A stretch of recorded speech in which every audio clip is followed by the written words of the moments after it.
The first thing I saw when I walked into the kitchen that morning was the note. It wasn't dramatic, just a torn piece of paper from our grocery list pad, sitting on the counter next to an untouched cup of coffee. The handwriting was rushed, like she didn't want to think too long about what she was saying. "We'll talk when I get back from my trip." That was it. No "love you," no smiley face, not even her name at the bottom. I stared at it for what felt like hours, the words echoing in my mind like they were trying to tell me something more. We'll talk. About what? Why not now? What was waiting on the other side of that trip that she couldn't tell me this morning? The house was too quiet without her, so I turned on the TV, but every voice sounded like static. I tried to work, but my hands just hovered over the keyboard, frozen. It wasn't the first time she'd left for a trip, but something about that note felt like a crack in the floor under my feet, one that was ready to swallow me whole if I leaned too far. That night, I barely slept. I kept imagining her in some fancy hotel, laughing at a joke that wasn't mine. I'd roll over in bed, stare at the ceiling, and picture her phone lighting up with texts she'd never show me. At 3 a.m., I sat in the dark kitchen with that note still on the counter, like it was mocking me. By the second day, I couldn't take it anymore. I found myself scrolling through her travel itinerary like a detective chasing leads. But the more I searched, the less it made sense. There were no bookings in her name on any of the hotels she'd mentioned before. No flights, no check-ins, nothing. It felt like I was standing on the edge of something dangerous. I didn't know what I'd find if I kept digging, but I couldn't stop. Because if she came back and said, "We need to talk," I didn't want to be the guy caught completely off guard. I decided that night I wasn't going to wait. I was going to find out what this trip really was, even if it broke me. By the third day of her so-called trip, I was already unraveling. I kept replaying that note in my mind like it was some kind of code I had to decipher. "We'll talk when I get back." It wasn't just a message, it was a verdict. Something about it felt final, like she'd already decided my fate and I was just waiting to hear the sentence. I tried calling her, but every time, it went straight to voicemail. Not even the fake "I'm busy" text. Nothing. That silence ate at me. Out of pure desperation, I called one of her friends, Clara. I tried to sound casual, like I was just checking in, but Clara's voice cracked slightly when I asked, "Hey, did Dana make it to the conference okay?" There was this weird pause, just a beat too long, before she said, Yeah, I think so. I think so." That's when I knew Clara was covering something, or maybe she didn't even know where Dana really was. Either way, my gut told me I was onto something. I started digging through our home computer for anything. Old emails, hidden folders, anything with her name on it. That's when I found something strange. There was a document on our shared drive titled simply "Plan." No date, no context. Just plan. Inside were random hotel addresses in cities we never talked about visiting, like a trail of breadcrumbs leading somewhere I didn't understand. There was even a line that read, "Don't let him know yet." I stared at that line until my vision blurred. By that night, I couldn't sit still. I drove to the airport where she claimed she'd flown out from, went to the parking lot where we usually leave the car, and it was still there. Same spot. Same layer of dust. I sat in my car, gripping the steering wheel, realizing she hadn't flown anywhere. Whatever trip she was on, it wasn't business. I drove home shaking, trying to convince myself maybe she just needed space. But if that were true, why the lies? Why the secrecy? I couldn't stop my mind from spiraling. Every late-night text, every sudden change of plans, every mysterious work call that ended the second I walked into the room. It all started to click, and not in a good way. That night, I made myself a promise. When Dana returned, if she returned, I wasn't going to just sit there like a clueless fool waiting for answers. I'd be ready. I'd have the truth in my hands before she could even say a word. By the fourth day, I was living in a fog of obsession. I barely ate, barely slept, and every sound in the house felt amplified, like even the creak of the floorboards was mocking me. Dana's words haunted me, and every time I tried to convince myself that I was overreacting, something else would push me further down the rabbit hole. That night, I sat in the living room surrounded by scattered papers, my laptop, and 2 cold cups of coffee. It was like building a crime board in my head, only the suspect was my own wife. I remembered something suddenly. Dana had left her old camera bag in the hallway closet. She hadn't used it in months because she'd recently upgraded to a new model. For some reason, I decided to check it. maybe hoping I'd find something comforting, some sign of innocence. Instead, I found a memory card tucked into the side pocket. My hands shook as I slid it into my laptop. The photos hit me like a punch to the gut. They weren't just random event shots or her usual scenic photography. These were personal. Dana was in them, smiling in ways she hadn't smiled with me in years, but not alone. There was a man, someone I'd never seen before, his arm draped casually over her shoulder, her leaning into him like it was the most natural thing in the world. And the background wasn't some distant city on a business trip. It was a place just 2 hours from our home. I felt this mix of anger and disbelief boiling inside me. I wanted to smash the laptop, but I also couldn't look away. Every photo told a story I didn't want to hear. It wasn't just one photo, it was a whole collection. Coffee shops, parks, a cabin by the lake, all with him. My chest felt tight, like someone was squeezing the air out of me. That night, I couldn't stop pacing. Every creak of the house, every shadow felt heavier. I kept replaying her voice in my head. "We'll talk when I get back." Talk about what? That she was done? That I was the backup plan while she lived a secret life? I hated how pathetic I felt, but I couldn't let it go. I decided I needed more than just pictures. I needed proof, something undeniable, something I could throw on the table when she walked through the door and dared to lie to me again. I spent the next few hours tracking down the places in the photos, reverse image searches, landmarks, tiny clues. And then I found it, a bed and breakfast just 2 hours away that matched the cabin in the photos. I called, pretending to be interested in booking a weekend stay. My heart pounded as the woman on the phone casually mentioned that Dana and her partner had just checked out a few days ago. Partner. She didn't say coworker. She didn't say friend. Partner. I hung up and sat in silence, my hands shaking, staring at the wall like it could give me answers. This wasn't just suspicion anymore. This was real. And for the first time in my life, I didn't know if I wanted to hear the truth from her lips, because I already had enough pieces to see the picture forming, and I didn't like what I saw. But instead of breaking down, I felt something else stirring in me. Maybe it was anger, maybe it was desperation. But I decided I wasn't just going to sit there and wait for her to come home. I was going to find out everything. And when she walked through that door, I would have the truth laid out in front of her like a weapon. The next morning, I woke up with this electric tension in my chest, like I'd been dropped into someone else's life. Everything looked the same, the kitchen table, the half-empty mug of coffee, the note, but it all felt different. I couldn't just sit there anymore, waiting for Dana to come home and casually destroy whatever was left of us. I needed answers, and I needed them now. The photos on that memory card were burned into my brain.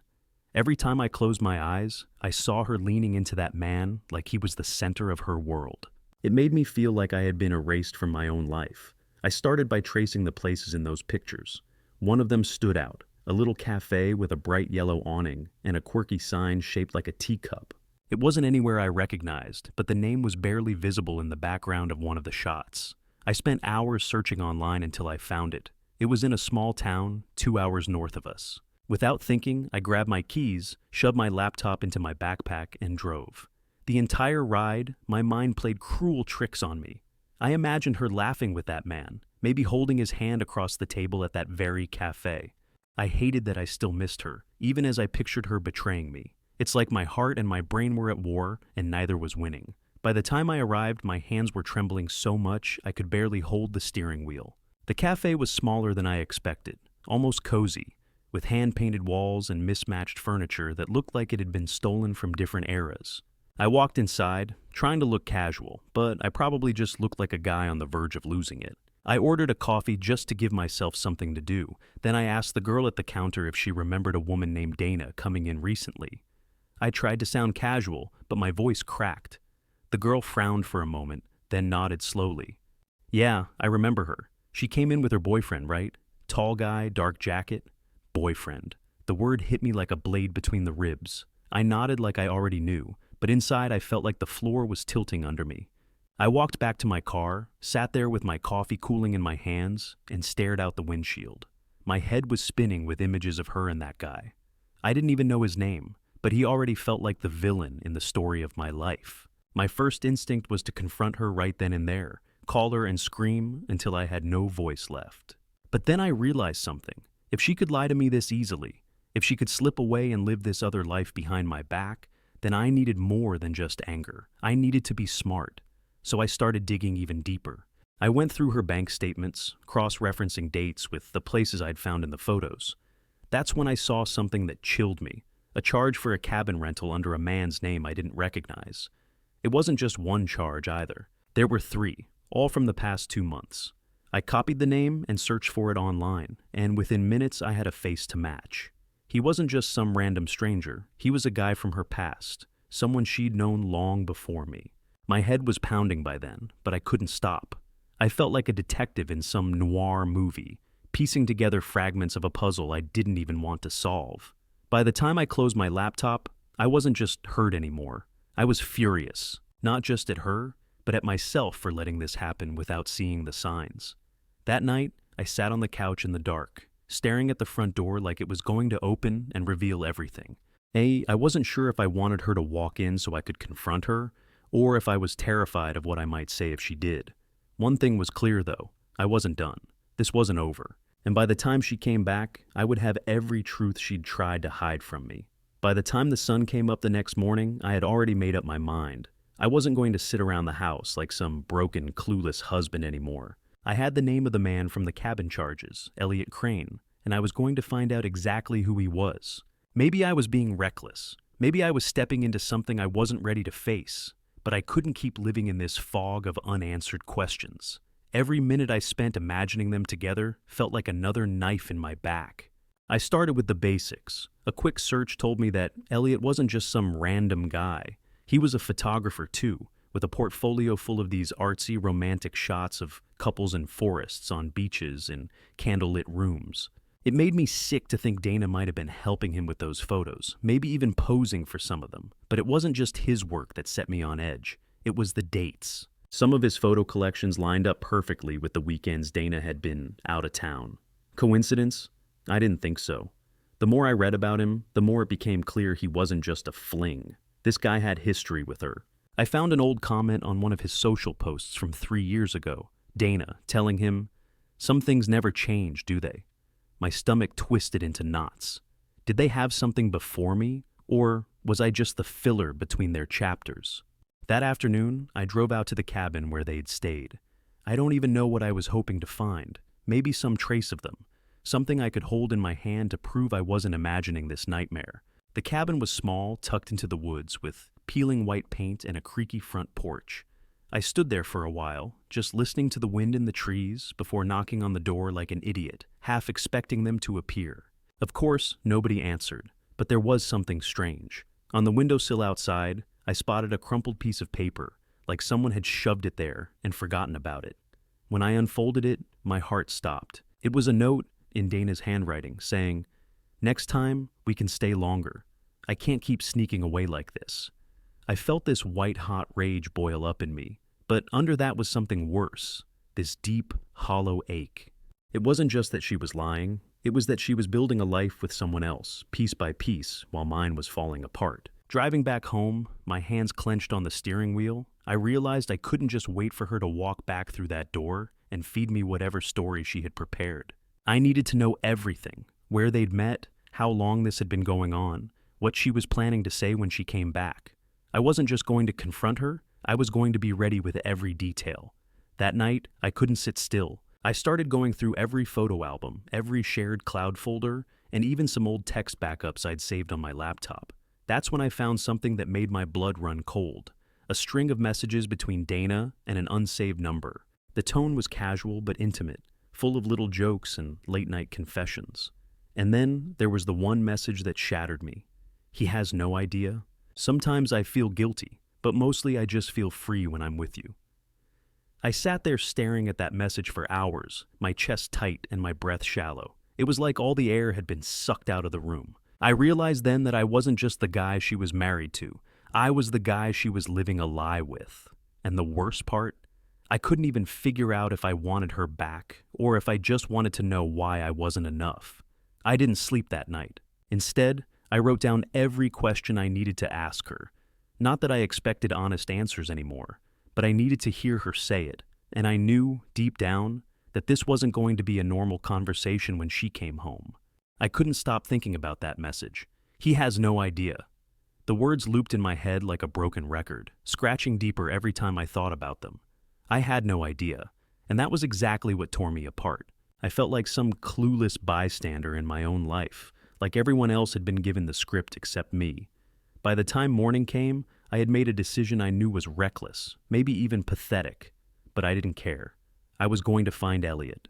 I was going to look him in the eyes and see what kind of man had stolen the parts of Dana I thought were mine. I started by tracking his work. His portfolio had a phone number on it, and my hand hovered over the dial button for almost 10 minutes before I finally called. No answer. I tried again, and nothing. That's when I realized I didn't want to call him. I wanted to see him. I wanted to stand in front of this guy who'd been sharing the woman I'd built my life around, who'd been laughing with her in those photos like I didn't even exist. So I did what I never imagined I'd do. I booked a session under a fake name. Mark, I told him in my email, I'd love to hire you for a portrait session. 2 days later, I was driving an hour and a half out of town to meet him. The whole time, my thoughts were running wild. Would he recognize me from a picture Dana might have shown him? Would I lose control and say something stupid? By the time I parked outside the studio, my palms were so sweaty I could barely grip the steering wheel. The studio was a renovated loft, all white walls and big windows that let in blinding sunlight. I walked in pretending to be some random guy looking for headshots, but the second I saw him, my stomach turned.